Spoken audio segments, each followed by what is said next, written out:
those who don't know me, my name is Layla, currently going by Tameshi Kanjo on all social media including Twitch. I'm a 31-year-old woman who has been playing video games from a very early age, and while most of my life has been playing just for fun, I started to play a bit more competitively over the past few years, which was set off by Splatoon 1 on the Wii U.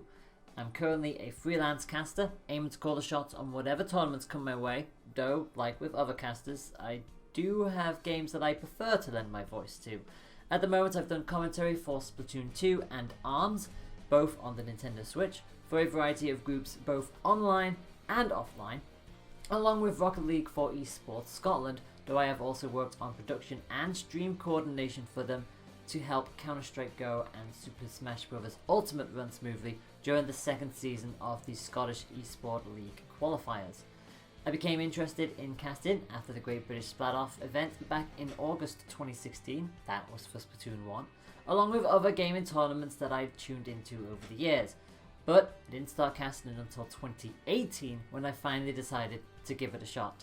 It's something that I not only enjoy doing, but I wish to take as far as I can.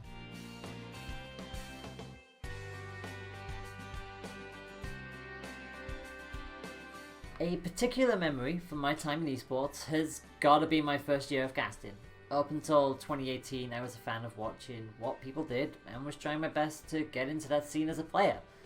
At that point I decided to take a step back, partly due to not really living up to my own standards, and try something that I'd been meaning to do for quite a while, which was match commentary. Nintendo Players UK allowed me to try my hand at it during their first Squid League season. And not only did I enjoy myself more than I thought, I was also given good feedback from a lot of people. This got me talking with Esports Scotland, who asked if I could do their Splatoon 2 qualifiers for the Scottish Esports League Season 1, and then got invited to provide my voice for one of the qualifiers for the Splatoon 2 UK Championships run by Nintendo UK themselves. After two qualifiers, the first one at Insomnia 63 and the second one at EGX 2018, they invited me back for the grand finals in November, which was a 2-day event instead of the usual one for the qualifiers.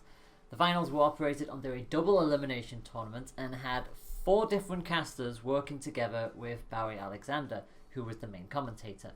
It was honestly an amazing experience, let alone the fact that I was asked to cast on both days. The fact that I can watch back an official Nintendo video knowing that my voice is on there, especially for the whole second half of the video, is still a surreal thing to me, and I honestly couldn't have done it without Barry, let alone the entire community.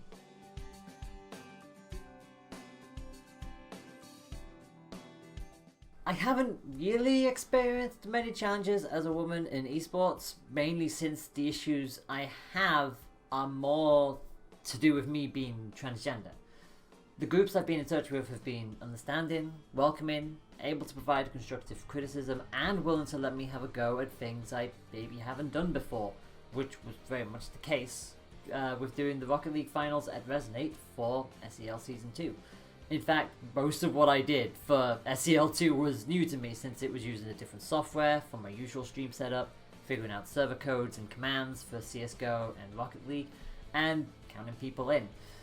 It does scare me somewhat when I read and hear things happening in the esports scene that tries to peg us down or undermine our abilities, and some people like to fling onto Twitter or in the live chat things like, oh, you're only there to tick the diversity box, and it hurts. It does hurt, but I've built up a lot over these past couple of years, and I'm able to kick that sort of stuff away because I know I have people around me who know that I'm good at what I do.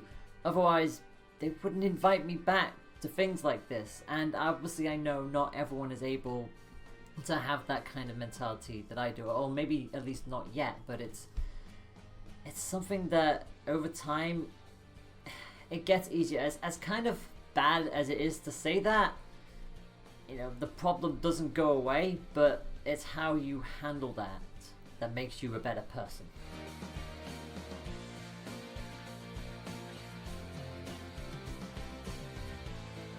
The advice I would give to someone looking to pursue esports casting is one that I was giving myself. Find a match from whatever game you want to do this on and give it a go. It may sound silly, but it's what other sport commentators have done in the past, so we can do that as well. Feel free to ask your friends or people in the community to have a match that you can spectate on and see how you do. Watch and listen to what others around you do. Don't copy them though. Like, sure, you can be inspired by someone or realize that how you talk fits in with how someone else does it, but ultimately, be yourself and reach out to tournament organizers or those who know these kind of people.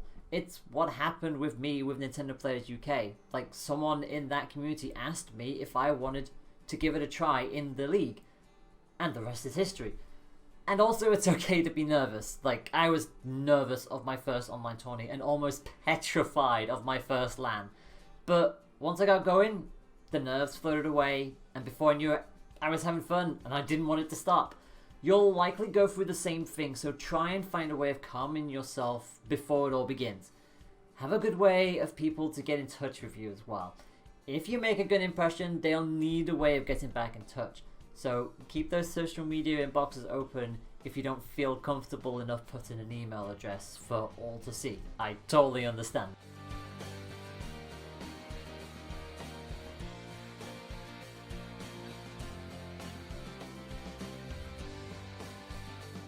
Esports, in theory, should be open to everyone, regardless of our gender, our physical ability, age, background, etc. But it feels like it isn't, and the kind of barriers women, for example, face at a grassroots level is getting into it in the first place. Like, the news have painted esports as a scene dominated by men for such a long time that you could see the effect it's had, to the point where discussions will pop up every now and then as to why this is the case, only to get so many people coming in with like negative comments or the usual, oh well, they're just not good enough. A lot of women that I've seen climbing the ranks in their respective games are good enough to be on that level, including the higher tier ones, but for whatever reason they just aren't given the chance to shine. It's why so many have formed their own teams to make their own mark and do whatever they can to shift the system, and rightly so. As a caster, especially one who is trans, I want to use my voice to inspire those in the LGBTQ+ community that not only can they be who they are, but they can make it in whatever industry they want to, especially the esports scene, if they so wish to chase that.